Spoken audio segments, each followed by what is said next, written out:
Today I'd like to share with all of you in YouTube land a little something from my childhood. This is a Panasonic model number RF-1101 portable radio with AM, FM, and television band reception capability. This radio was actually something that belonged to my grandparents on my father's side. I'm sure they bought it new sometime in the early 1980s. And back when I was a child, I would occasionally go with my parents to my grandparents' home. We'd usually have dinner on Sunday afternoons. It was quite the institution. We did that for years and years and years. One of the things that I really looked forward to when I went to my grandparents was playing with their big stereo, their big Sears stereo. I'm sure it wasn't anything that exciting, but hey, to a kid that was maybe the age of between 5 and 7 at the time, it was an amazing piece of equipment. The trouble is, my grandfather usually liked to watch television, and he didn't overly appreciate someone playing the stereo while he was trying to watch TV. So usually I had to turn the stereo off, and I'd get this little radio out, and I'd be allowed to play that. My grandparents have, of course, all passed on by now, but the radio is still around, and as you might imagine, even though it's just an inanimate object, there's a lot of memories tied up in it, and I'm glad to say that it still works pretty well. It does have a few problems, which we'll get to in a little bit, but first, let's go ahead and take a look at some of the features that you get with this particular radio. We'll start with some aspects of the design. I particularly like this scallop design speaker grill that Panasonic used, and they actually used this on a number of different radios from around this same time frame. I actually have a Panasonic table radio that I might talk about in a future video. Different color scheme, different layout, wood cabinet, much fancier than this, although it only receives AM and FM, but it too makes use of that scalloped speaker grill design. This is, of course, a twin power radio, but unlike a lot of radios where the decision upon which power source should be used is made automatically, here you have to choose by yourself. The power switch lets you select from off, AC, and battery operation positions. Then right next door you have a volume control, which is a slide control, and unfortunately this is one of the problems that this radio has. The slide control has suffered a lot of wear over the years, and even though I've cleaned it, it's still not particularly smooth in operation. I suppose that's one of the hazards of being exposed to a young child. And then of course there is the band switch. You can choose from FM, AM, TV1, and TV2. Now some of the younger members of the audience may not be familiar with radios that boast TV sound reception capability, but back in the day when there was analog television, and there are certainly still a few analog television stations operating as low-power translators and other specialty purposes here in the United States, you can actually receive the audio portion of VHF television broadcasts. That is to say channels 2 through 13. Channel 1 was obsolete and disappeared before television really took off around the time of the Second World War's conclusion. Down here, of course, there is a TV sound logo, which I think looks pretty cool. And, of course, Panasonic tells us that this is a TV low and high. They split the television band into two different entities, which is actually how it works in real life. The FM broadcast band from 88 to 108 megahertz is sandwiched quite neatly between the two television bands, channels 2 through 6 and 7 through 13. In fact, there are some television stations out there in the world today that again are operating primarily as FM stations on channel 6, which is within the capability of most plain old AM and FM radios to receive, although obviously it'd have to be an FM radio. An AM only radio couldn't receive it, of course. So the TV bands are split apart into two. You don't get to receive UHF television audio with this particular radio. Although I have seen some that boasted that capability, they are quite rare, and I would imagine that it added a great deal of complexity to the design of the tuner circuit. Then, of course, it tells us it is a 4-band receiver, although in reality it's only receiving 3 bands. Rather surprisingly, you don't get the weatherband with this set. And also surprising is the presence of a round tuning knob. Now if you look at the tuning dial, you'll see it's split very neatly between the AM and FM broadcast bands, which are grouped together with sort of a gray background and white printing, and just a plain old dial pointer. But the TV band, both low and high, looks a great deal more exciting. It has a wonderful green background, and I just absolutely love this pointer that has been styled to look as though it were a television screen. Of course, you don't get any video with a radio like this. Some people ask what the utility of a radio with television audio reception capability was. And there are actually a number of things that make that capability particularly useful. First of all, it's my carefully considered opinion based on things that I've seen around here. Portable television sets never really took off. And of course, for all but the last few years they were manufactured, they were unavoidably bulky because they had a cathode ray tube in them, a picture tube. And there's only so small you can actually make a picture tube. Some manufacturers managed to shrink the picture tube way down in size, but it was still much larger than a simple radio such as this. You could even build a television audio tuner into something like a personal stereo, such as Sony's Walkman. And Sony did in fact offer several Walkman models with television audio reception capability. Then there's the matter of battery life. A radio like this has absolutely no problem playing for at least a day from even a set of fairly scungy, off-brand, maybe even carbon zinc, aka heavy-duty batteries.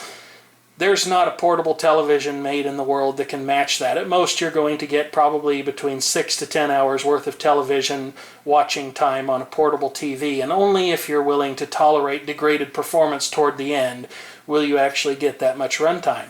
But if you're willing to live without the video portion of the television signal, and believe me, most people can, you can gain greatly enhanced battery life and still hear what you need to hear. It's handy for picking up traffic information, newscasts. So that's some of the reasons why you might find a television band capable radio to be a useful item.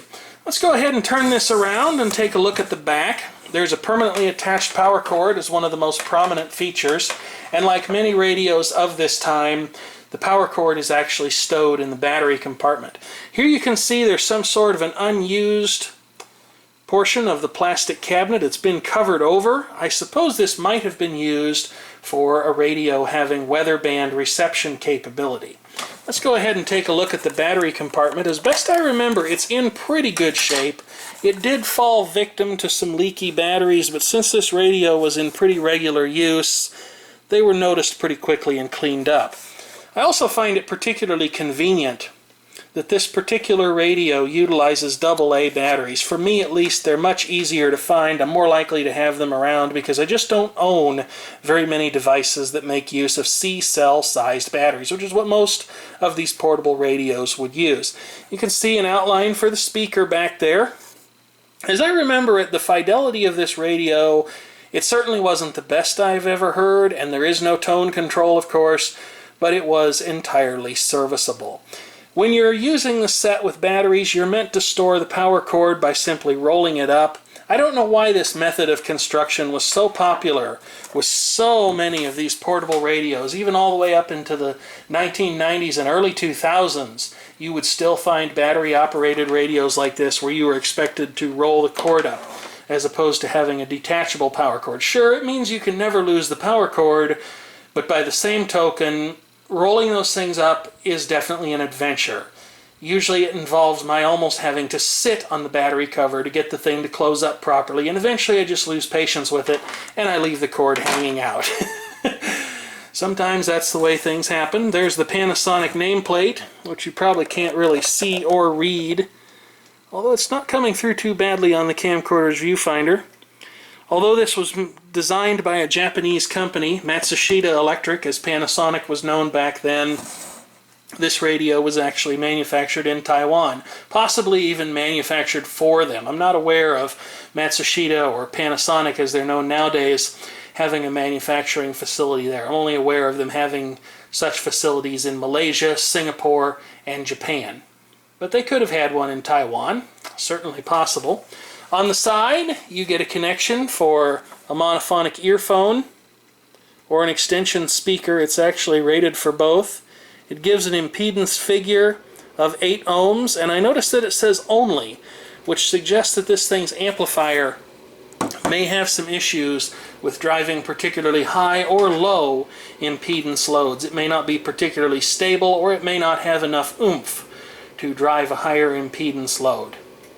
As far as I know, it also plays through one speaker only, like so many of these radios did. Some of the better examples of these radios from the 1980s to the present day would at least play stereo, not stereo audio, but they would at least play monophonic received audio through both sides of a stereophonic pair of headphones. And some of the really nice radios of the time would actually allow you to enjoy FM stereo transmissions if you plugged in a stereo headphone. Of course, if you listened on the built-in speaker, things were strictly monophonic. So with all of that said, let's slap the battery cover back on this. I won't actually slap it back on there. And while I'm working on that, I'll tell you that while I was searching on the web for information about this radio, I actually came across someone who was selling new-in-the-box examples of this set many, many years after they were discontinued by Panasonic. I think they were selling them for around $50 to $75 a pop. So we'll go ahead and plug this in, and now that I've plugged it in, we'll just do a little bit of a listening test. I'll start with the FM band first. We'll turn the power on. I haven't even put the antenna up yet, and I don't know if it's presently tuned to a station, but let's just see what we get.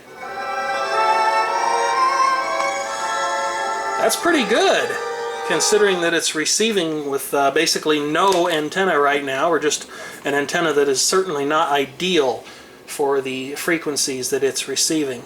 So I'll go ahead and pull the antenna out here. The antenna has survived perfectly intact over all of these years. At least that was something I didn't manage to damage as a child, although certainly plenty of other portable radios fell victim to that. I suppose I felt I ought to be careful with this because I'd get in trouble with my grandparents. So here we go to the bottom of the FM band. We'll turn the volume up a little bit. Hopefully I'm not going to blow anyone's ears off. That's pretty strange. Of course, he who admits to making a video at 2:15 in the morning deserves exactly what he tunes in. Couldn't even begin to tell you what that was. Tell your heart to beat again. Close your eyes and breathe.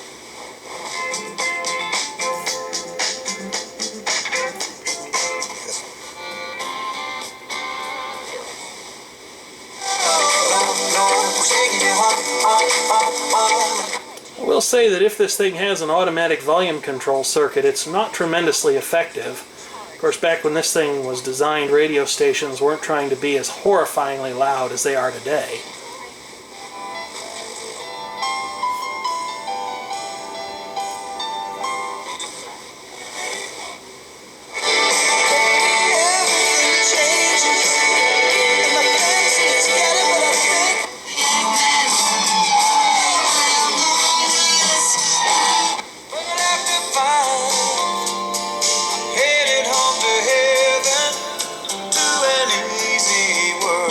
Truly surprising.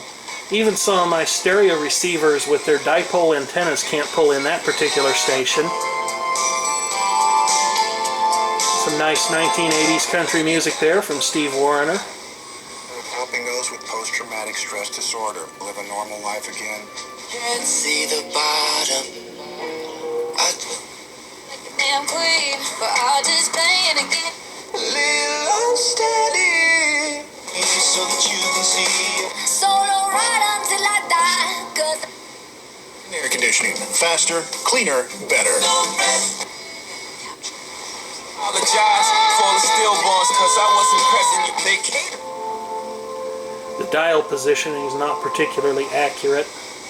That station you just heard is actually around the middle of the 105 megahertz mark. I should go out in the evenings and pick her a mess of it. Carry it home and cook. Keep yourself and others safe to enjoy the summer. Alright, so that seems to be the end of the FM band. Let's try the AM band and just see if there's any activity on it at this hour. There certainly ought to be. This radio only goes up to about 1600 kilohertz or so, so if there was a station you wanted to hear in the extended AM band, this wouldn't make for a good choice. However, it can probably be fudged a bit due to the analog nature of the tuning dial. That's right. That's why what I'm wondering is... I'd like to find something that comes in clearly tonight so we can get an idea of this radio's fidelity. And make certain sounds and don't even...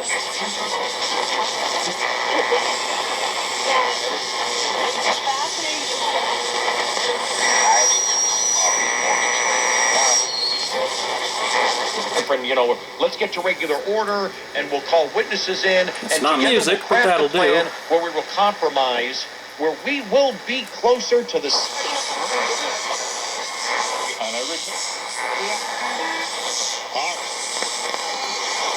Doesn't matter. Wouldn't it be nice if I could get WSM 650 to come in tonight?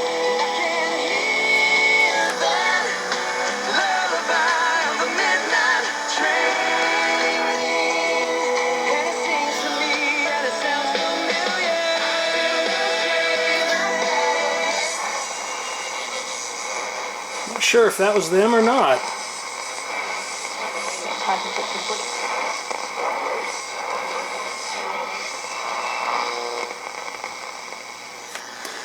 Now, of course, there are no analog television stations still on the air in this area, but we can at least try scanning through the band just to see if anything might come up. Due to the nature of the way these reception circuits work, it's sometimes possible to receive images, like that right there, of FM stations within what are supposed to be the television broadcast bands. See, that's not a TV station.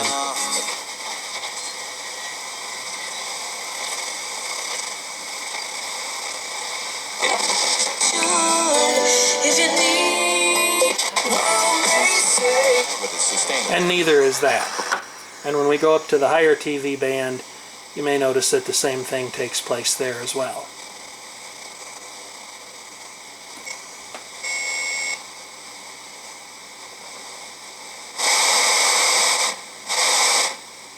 You know what that might be? You might actually be hearing the sound of ATSC digital television right now. Because there is an active channel where analog channel 9 used to be. There is an active transmission on that channel. And of course, as we get away from there, it goes silent again.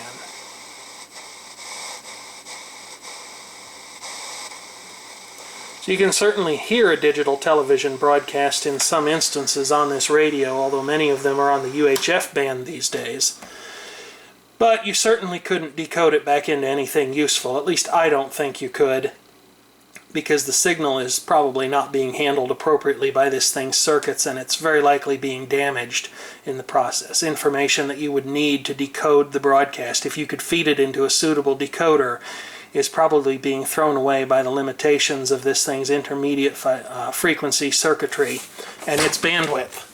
So, thank you for watching. I certainly hope you've enjoyed this video as much as I did bringing it to you. I've been meaning to talk about this radio for a long time.